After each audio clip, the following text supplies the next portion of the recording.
Hello, I'm Jason Bates, editor of Via Satellite Magazine, and joining me today is Keith Norton, president of Paradigm Secure Communications, a UK limited company, subsidiary of Astrium, and the world's only provider of full military-grade commercial SATCOM. Keith, thank you. Thank you for having So I wanted me. to start out talking about, while you are a military, you serve the military primarily, what efforts are you doing in the domestic UK market these days? Well, that's one of our key strategic growth areas. Primarily, we were set up to run through a public finance initiative, the Skynet 5 service delivery for the UK military. But on the back of that, we've been working to provide the UK Cabinet Office with civil contingency solutions. So in the event of terrorist event, fire, flood, the kind of things that would make normal terrestrial telecoms fail, we have built a backbone in the UK that makes all of those calls and internet connections seamlessly transition to SATCOM as and when those terrestrial links fail. So we're starting to do that, and we're looking at taking that service proposition into other governments as well. Okay.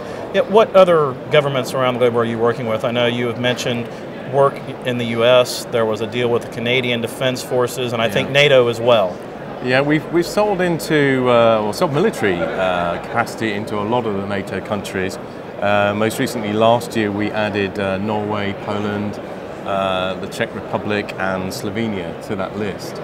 But we've already in the past sold capacity to the Canadians and to the Australians. So basically our public finance initiative allows us to sell to any NATO-friendly country military capacity. And that's normally the door opener. While you were set up, I guess, as the public-private partnership for that particular instance, how much of your growth is based on expanding beyond the UK market? Well, a large proportion of our growth is now in terms of expansion. In fact, we've got two main strategic themes, and they're pretty obvious, really. One is sustainment, sustain the business we've already got in the domestic markets and make sure that in the current fiscal climate we maintain that as far as possible, but also growth into other markets, and we've been very successful in the US. In fact, this is 2010 was the second year in succession that we beat our revenue targets for US sales. So we're very pleased with that.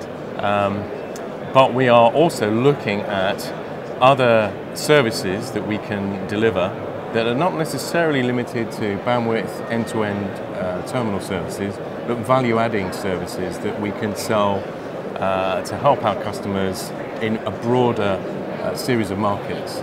So not just restricting ourselves to military, but also looking at some of the commercial sectors, oil and gas, for instance, to name but one. Okay. And these services can go global. You're not limited to the European, North American markets. Absolutely. We've got pretty much global coverage. And in fact, we signed a deal last year with Telesat to take the payload on Anik G1. That will give us coverage out across the western seaboard of the US, which was an area we didn't really have coverage over. And also wrap right the way around so that we have a very, very narrow field, which is the coverage gap at the moment, which kind of, if you look on the global map, there isn't really much going on in that area. The driver for us to provide capacity is largely dictated by the military operational theatre, so we've got a lot of coverage capacity over the Middle East at the moment. And when our fourth satellite goes up, Skynet 5D in late 2012, early 2013, that will give us increased coverage over that hotspot of the world and allow us to have greater flexibility in how we deploy those transponders to meet the operational needs of the forces out there. And you did touch on the different, the market has evolved from just providing bandwidth to providing value-added services. Yeah. Are you a full service provider? I mean, we are a full service provider. We provide end-to-end services for UK government in terms of terminals, in terms of support desks, field support and everything else.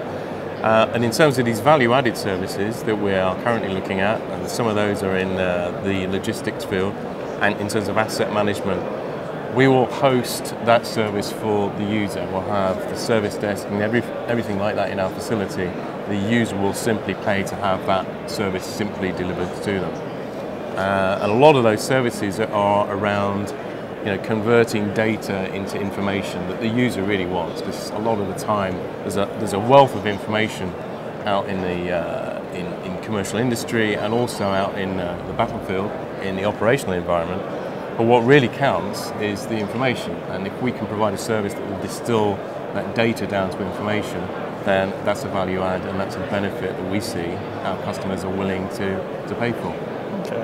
I think one concern that a customer might have when they hear that you're serving the military is a bandwidth concern, that the military will be using all of your bandwidth. How much do you have available for other kind of services like that? Well, of course, the interesting thing about the PFI construct is that it is set up to allow our primary customer, the UK MOD, to have the full access to services that they would if they owned the assets, but at the same time encourages us to sell those unused areas of capacity to third parties. That's the way that the financial model works. So it gets those space assets off their balance sheet, but it allows them access to the capability and services that they would otherwise have had. We have a very close commercial dialogue with them whenever we're looking at a third-party opportunity. We have a process where we inform them, we register it with them. They have the opportunity to say, well, actually, in a few months' time, we see an operational need that may conflict with that. So we're very careful, we work hand in glove with them over that. But for the most part, at the moment, we have got, we're not kind of hard up against it. We've got quite a degree of latitude in terms of the capacity that we can sell. The other interesting thing is, as part of our PFI, we have an exclusivity arrangement with the UK government. For any beyond line of sight communication requirement, they have to come to us first. So we don't just provide the UK MOD with military SATCOM. We also provide them with some commercial band SATCOM as well, where the resilience and robustness doesn't warrant the full X-band capacity. Okay. Do you think the success that you've had with this PFI model so far will be replicated by yourself or others around the globe? Well, at the moment we are, the French government under President Sarkozy is encouraging a similar prospect, and in fact our sister business in France is currently bidding for that. I think it makes a great deal of sense. I think it also requires the governments to be quite brave, because traditionally these are sovereign assets. So to actually say, okay, we really don't want to own them. And of course, it's not just owning them, it's also the experience and skills of the people that used to operate them in the forces and in the government, that they're also effectively saying, okay, well, we're happy to outsource that to industry. So it's actually quite a brave step. But anyway, so it's worked very well in the UK. It looks as though the French are going to follow the same model. I don't know. I think it's a great concept and it works really well. I think we're testimony to that. But I do think it requires a very significant mindset change on behalf of the governments. Okay. Do you think this mindset change could be helped by some of the budget issues we're seeing in the military? I think it could, yeah, and that's one of the very interesting things actually. With the global economic downturn and the fiscal constraints, it's certainly very attractive to get high-value assets off your balance sheet. Although it was interesting listening to one of the keynote panels yesterday, where they were talking about Condosat, the idea of actually, rather than selling capacity as and when as a commodity, actually selling a whole transponder up front, like a condo type lease arrangement, and that's something that we have never had to consider up until now, because it's been reasonably easy for us to make our business model work. But again, with the economic downturn, that might be something that helps. It's another thread that we can pursue with our customers. And of course, the expansion of this kind of model would actually, again, bring the potential for more commercial capacity and services onto the market as well. That's absolutely right, yeah.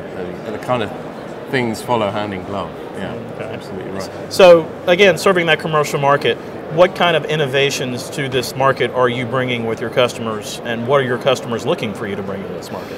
Okay, well, one of the things that we're working on at the moment, actually in partnership with IBM, is a service that does remote asset management of initially military assets, so real-time remote asset management of, say, a fleet of vehicles on the battlefield. Now, traditionally, that's never been possible because of bandwidth constraints, but with a combination of the technology that IBM have brought to our partnership and our secure, resilient SATCOM, it is actually possible to monitor and manage fleets of vehicles real-time in the battlefield. And the great thing that we're really excited about this service proposition is that you can pick that up and say, well, let's take that service proposition and apply it to another market. And we've been talking with IBM about applying the concept and the service to linear assets, for instance, monitoring the integrity of oil pipelines across hostile territories. There are all sorts of applications in terms of monitoring and managing maritime assets. You've got very high value assets you want to understand and try and do preventative maintenance on.